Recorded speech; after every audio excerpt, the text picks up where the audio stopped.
Ay, siyempre hindi naman pwede hindi tayo kakain dahil nandito tayo sa Singapore, palibutan tayo ng maraming masasarap na pagkain na kahit masakit sa bursa, kahit butas na yung bursa at wala ng pera, kakain tayo, bahala na yan.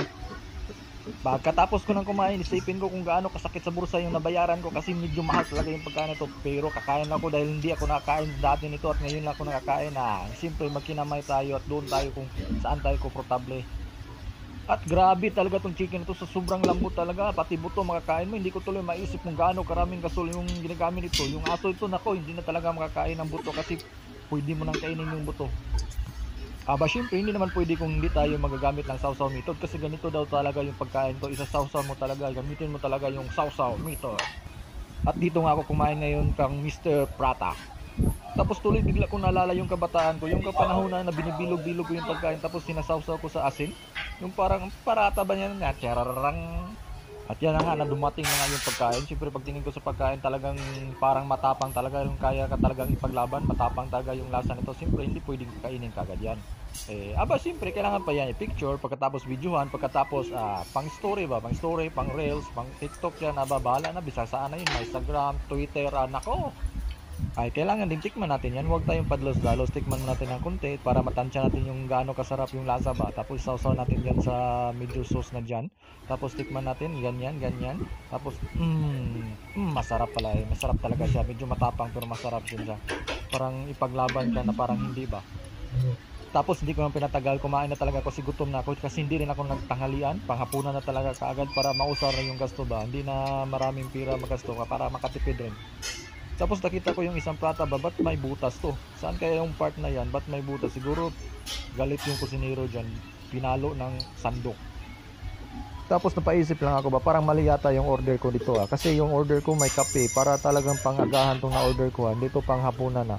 Pero bahala na sila dyan bahala na kayo kung anong iisipin nyo, basta kumakain ako nito, makape, ma-juice, makok man yung katabi niyan, basta kakain ako kahit ano pa yan kasi hindi ako nakakain yan dati.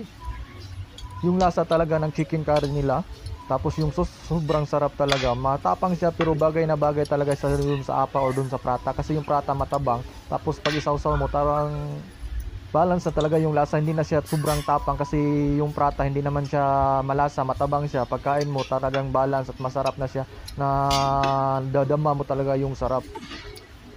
Tapos masarap siyang kainin kasi malambot yung chicken, kahit matanda talaga kain talaga nito kasi malambot na malambot, so hindi talaga ka mahuhuri na matanggal yung ngipin mo pagkain mo.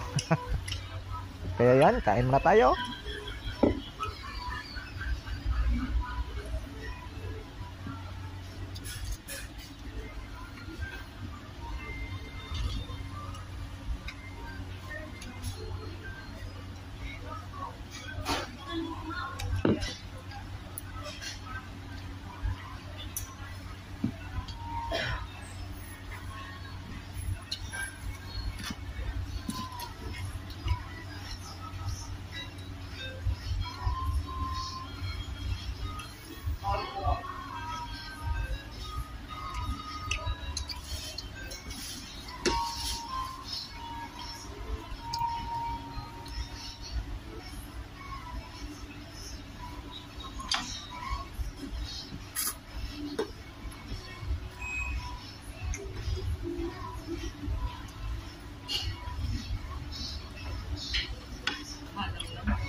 Itlog kayo?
Sige.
Nice.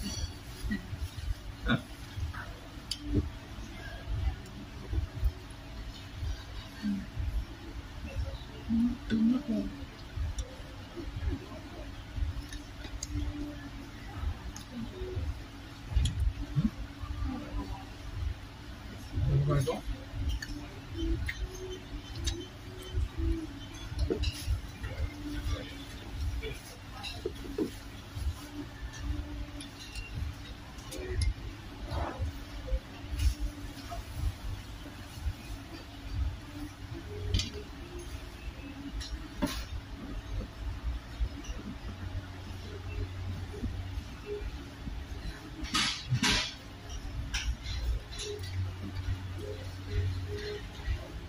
Hmm.